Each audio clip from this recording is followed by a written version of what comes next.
Susan Boyle, the unassuming Scottish woman whose soul-stirring performance of I Dreamed a Dream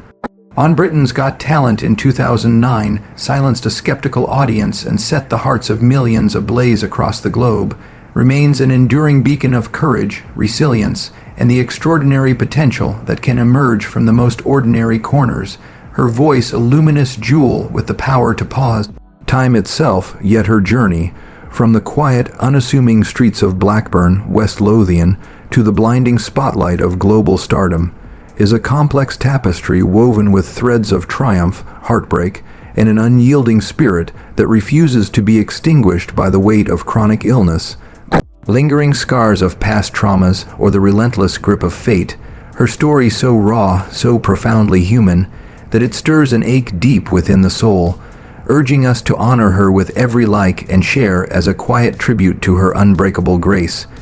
A woman who turned pain into patience, loss into purpose, and silence into song.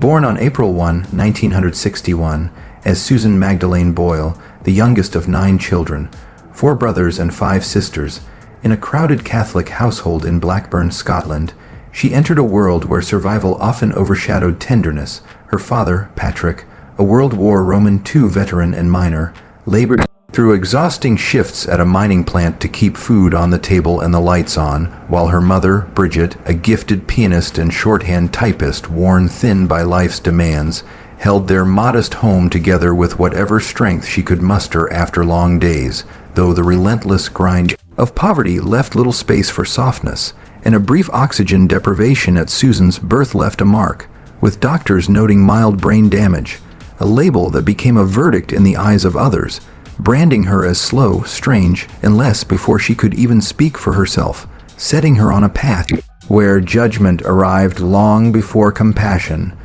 Her childhood was no sanctuary but a crucible, a gauntlet of cruelty where school became a battleground,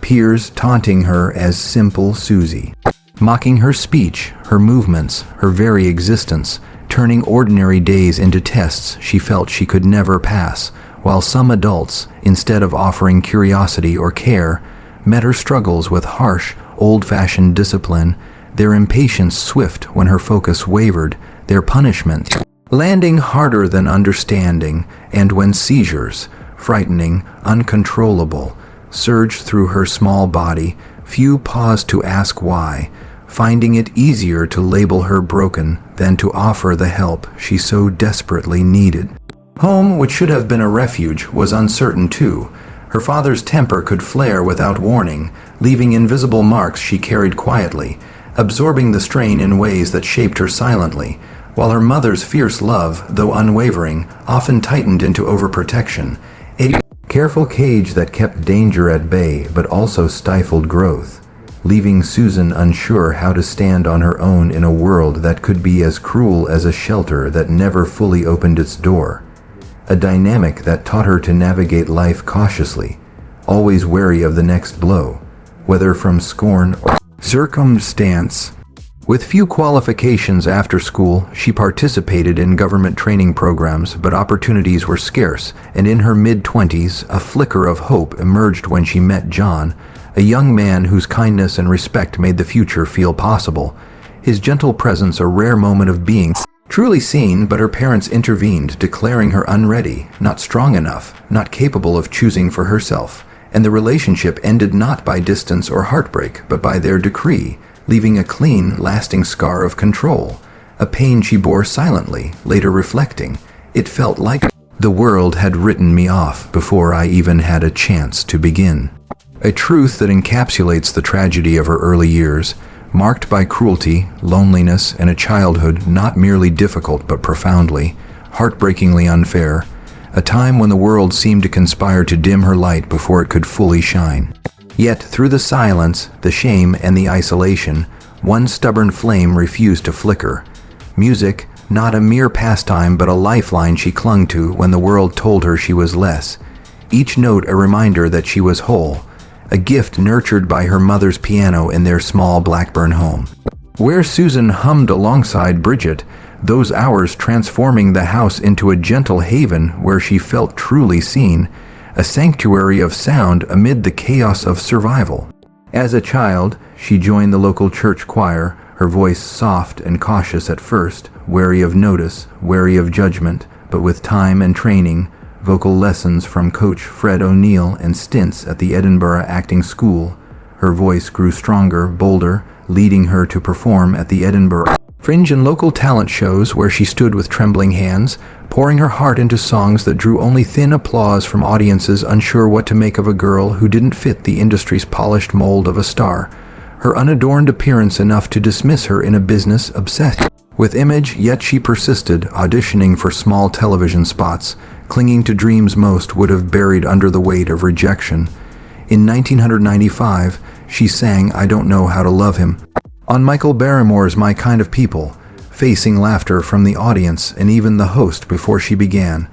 their mockery a prelude to her performance. Yet she sang, her voice unwavering, carrying home not cheers but humiliation, and still she refused to be defeated, her spirit wounded but unbroken, a resilience that defined her. In 1998, she recorded demo tracks like Cry Me a River and Killing Me Softly with his song, and in 1999, she contributed a track to a charity CD, saving every penny she could to produce more demos, including Don't Cry for Me, Argentina, mailing them to record labels, talent scouts, and local radio stations, each envelope sent with a prayer, each silence in return, a fresh heartbreak she learned to carry. The message you don't belong here, ringing loud but never loud enough to make her quit, driven by her mother's unwavering belief, Bridget's words echoing through the years, you have a gift, Susan, don't hide it, and one day someone will listen. A mantra that kept the light burning when little else did, a promise that sustained her through decades of dismissal. That promised day arrived on April 11, 2009, when a 47-year-old Susan, plain, dressed with untamed hair, stepped onto the Britain's Got Talent stage in Glasgow, her small, unsure steps and candid admission of never being kissed drawing chuckles and skeptical glances from judges and audience alike,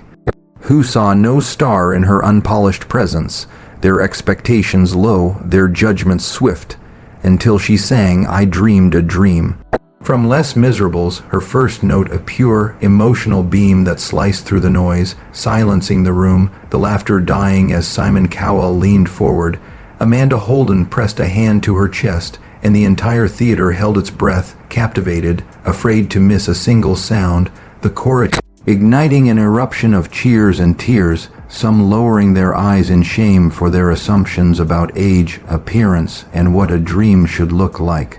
Amanda later calling it the biggest wake-up call the show had ever delivered. Simon momentarily speechless, and backstage, even fellow contestants froze, stunned by the weight of what they were hearing and what it meant. A moment not just of vocal brilliance, but of a woman who had waited 47 years to be truly heard, her voice carrying the pain, the hope, the defiance of a lifetime. Susan advanced to the semifinals with a haunting rendition of Memory from Cats and finished second in the final to Dance Troupe Diversity, watched by a record 17.3 million viewers, but the competition's outcome was irrelevant beside the larger victory she'd won.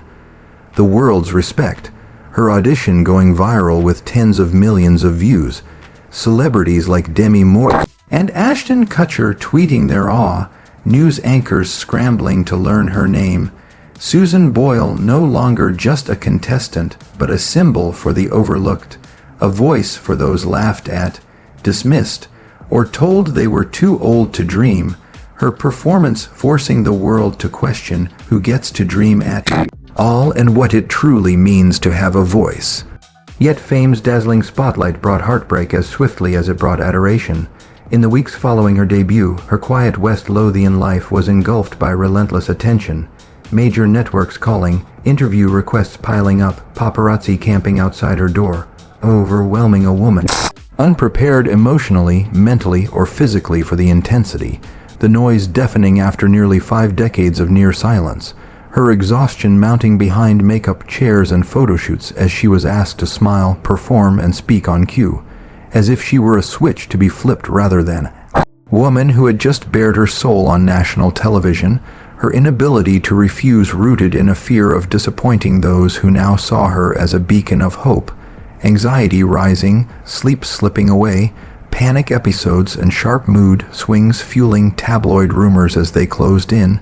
and just hours after the Britain's Got Talent finale, she was rushed to the Priory Clinic in London, the official report citing exhaustion but the deeper truth revealing the crushing weight of expectation, the burden of being a voice for millions while quietly needing help herself, not broken by the stage but by the headlines, the pressure, the loss of privacy, the whiplash leap from nobody to national treasure without a roadmap for survival. In those early clinic nights, she spoke little, sang not at all, sitting by windows watching rain fall on a city that felt foreign, her voice, once her safe harbor, now a pull toward chaos she couldn't name, not weak but overwhelmed, needing space to breathe, to heal, to process a life transformed. Overnight, her dream not failed but arrived too quickly, too loudly, without warning, leaving her to navigate a world that adored her but didn't truly see her. She never left her modest Blackburn home, even after selling over 10 million albums worldwide with her debut album, I Dreamed a Dream 2009, the UK best-selling debut ever, followed by 3 consecutive UK No. 1 albums, The Gift 2010, Someone to Watch Over Me 2011, and further releases like Standing Ovation 2012, Home for Christmas 2013 featuring a duet with Elvis, Hope 2014, A Wonderful World 2016, and the compilation 10 2019. Her career marked by performances at prestigious events like Windsor Castle for the Queen's Diamond Jubilee in 2012, the 2014 Commonwealth Games opening ceremony, a papal mass in Scotland, and charity initiatives for comic relief, children in need, and a 2013 Save the Children single. Her 2013 solo tour spanning Europe and North America, and a musical based on her life, even a Fox Searchlight story. Yet she returned each night to the same small bedroom in the ex-council house she bought in 2010,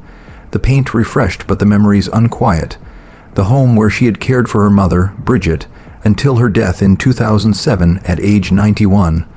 A loss that left Susan shattered, shutting herself away for days, unable to eat or answer the door, her cat Pebbles curling by her side like a vigil, her words, when Mum died, a part of me died too. I sang for her, not the world.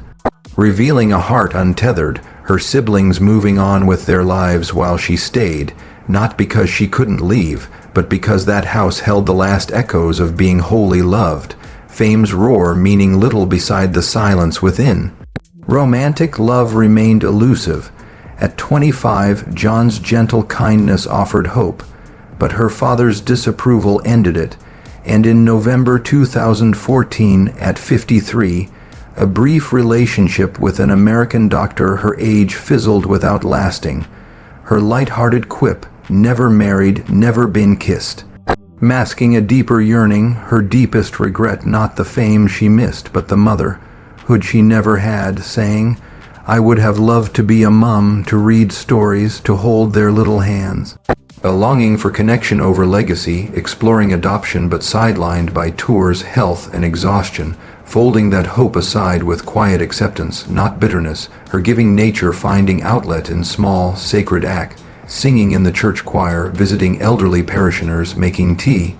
listening, perhaps because she knew loneliness intimately, a practicing Catholic and teetotaler who volunteered actively in her parish, her 19-year companion Pebbles passing, leaving her unwilling to adopt another pet, whispering that no soul could replace her, seeing relationships as sacred, not casual, her voice a radiant light, yet her presence soft, careful, in a world that often shouted over silence, accepting solitude's hush with a grace that spoke of her strength.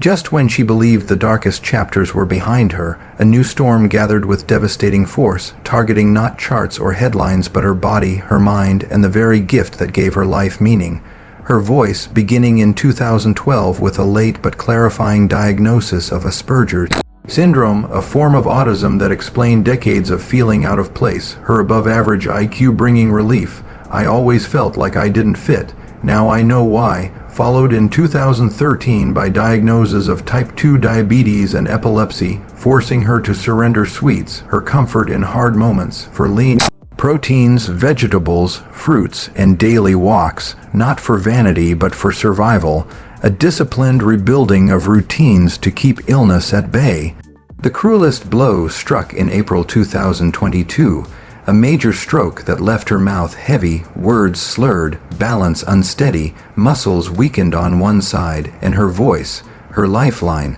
silenced, the thread stitching her life together snapping, leaving only a haunting quiet where song once lived, her days turning to whispered frustration. I'm trying, she'd say, yet notes misfired, phrases collapsed, intensive speech therapy grueling with setbacks, the first hum seizing in her throat, a simple hello arriving broken, therapists warning her voice might never fully return, a 3-year nightmare leaving her vulnerable to another stroke. Yet Susan met doubt with the same quiet strength that had carried her through childhood taunts and rejections, practicing scales through tears, relearning breath and tone, rebuilding the fragile belief that music still lived inside her. Each session a battle, each tiny gain a hard-won victory, her goal unwavering to stand again on the stage that had given her life back. In June 2023, the world held its breath as she returned to Britain's Got Talent, not as a contestant but as a survivor, joining the West End cast of Les Miserables with trembling hands and a pounding heart. Her voice aching, beautiful, resurrected,